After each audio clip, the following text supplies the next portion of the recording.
채널 스티 및 오디오북. 안녕하세요. 채널 스티 및 첫 시간인데요. 소울웨트님의 내 글쓰기 곡간 스티밋과 글쓰기의 기쁨 글을 읽어보겠습니다.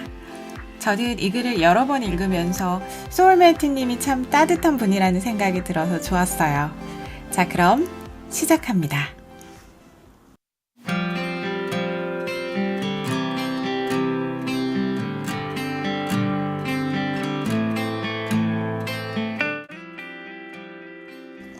예전엔 쓴글을 올리는 첫 번째 통로는 페이스북이었다.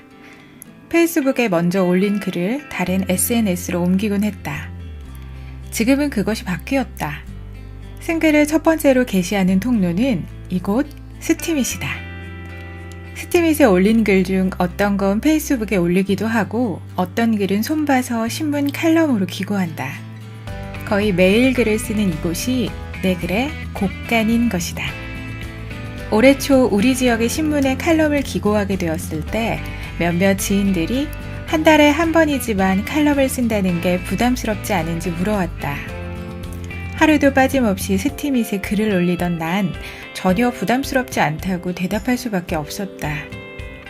마음속으로 전 스티밋에 매일 글을 쓰고 있어요. 한 달에 한 편쯤은 껌이죠. 라고 덧붙였다. 칼럼이 됐든 에세이가 됐든 1일 1포스팅을 하는 사람에게 한두 편 글을 기고하는 것이 부담될 리가 없다. 스티밋은 나의 글쓰기 내공을 이렇게 단련시켰다. 예전엔 일주일에 글 한 편 쓸 수 있는 잉크를 가지고 있었다면 이젠 내게 시간과 여유만 주어진다면 매일이라도 글을 쓸 수 있는 잉크를 가지게 된 것이다. 스티밋은 글 쓰는 사람에게 최고의 훈련장이자 실습장이다.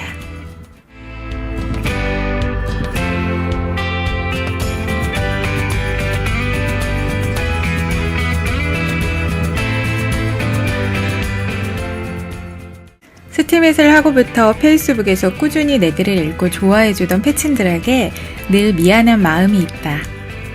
자주 글을 올리지도 못하고 소토가 된 것도 뜸해졌기 때문이다. 그래서 가끔 스티밋에서 쓴 글을 페이스북에 옮겨 실을 때가 있다. 얼마 전에 스티밋에 올렸던 에세이 아기띠를 하고 서점에 간다는 것을 어제 페이스북에 옮겨 실었다. 패친인 현직 소설가 한 분이 페이스북에 올린 내 에세이에 댓글을 달아주셨다. 글이 마음에 든다고 자신의 장편 소설을 선물하고 싶다고 했다. 꾸준히 발표하는 작품마다 출판이 되는 진짜 소설가다. 와, 이런 일이. 주소를 적어달라고 하기에 감사를 표하고 적어드렸다.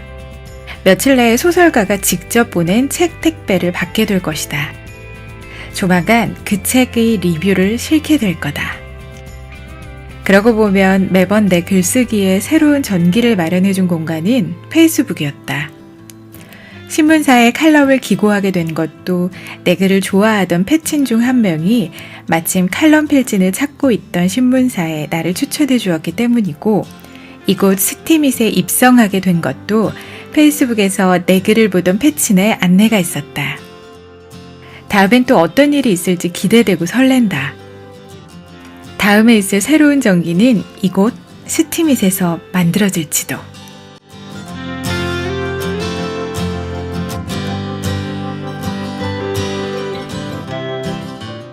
매달 어머니에게 카톡 메시지가 온다.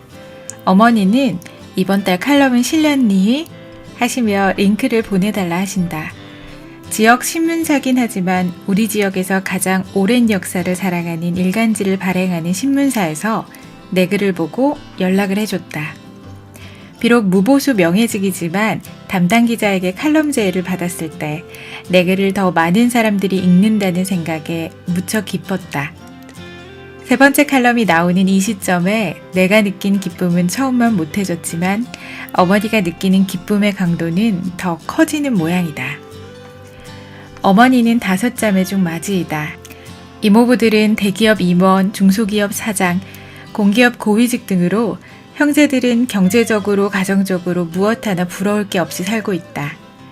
반면에 맞이인 어머니는 남편을 잘못 만난 탓에 어머니의 한탄이기도 하지만 객관적인 팩트이기도 하다. 뭐 하나 내세울 것 없는 삶을 살아오셨다. 내가 중학교 시절에 아버진 다니던 회사에서 나와서 독립된 사업을 시작하셨는데 내 고교 시절의 사업이 부도를 맞게 됐다. 그 이후의 삶은 우리가 흔히 보던 드라마의 장면들처럼 전개된다.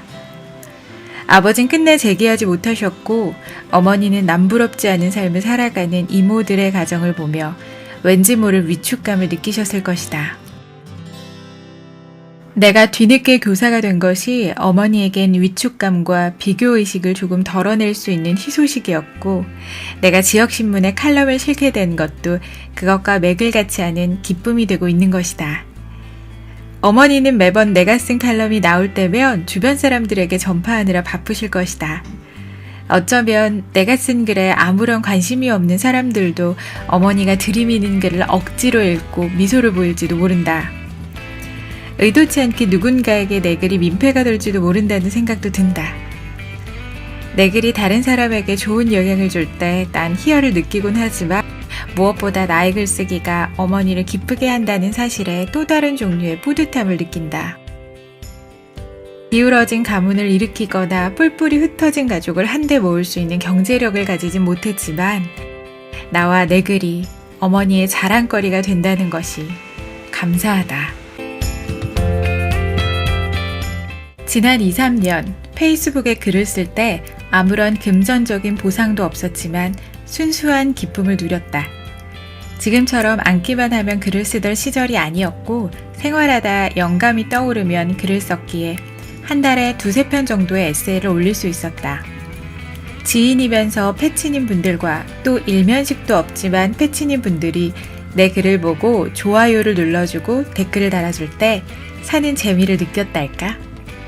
좋아요가 많이 달리지 않아도 내가 내 글의 독자가 되어 쓴 글을 다시 읽으며 즐거워하곤 했다.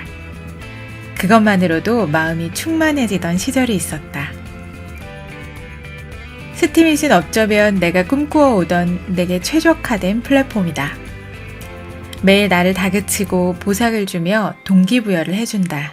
더 바랄 나위가 없는 공간이지만 아주 가끔씩은 느긋하고 소박하게 글을 올리며 소소한 기쁨을 맛보던 예전이 그리워지기도 한다.